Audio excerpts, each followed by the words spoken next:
বলছিলাম যে একটা কথা বলবো। কি বলবে?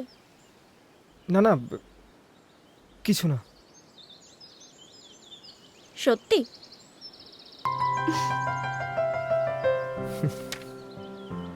অ্যাকচুয়ালি আমি বলছিলাম, তুমি হঠাৎ এখানে?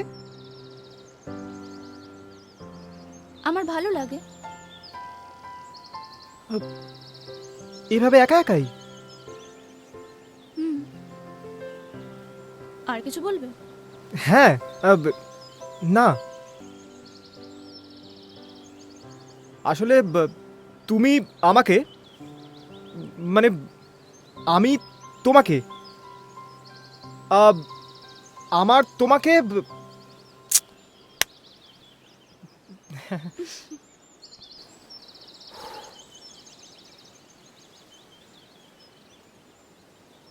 ওয়ান টু থ্রি, আমার তোমাকে খুব ভালো লাগে।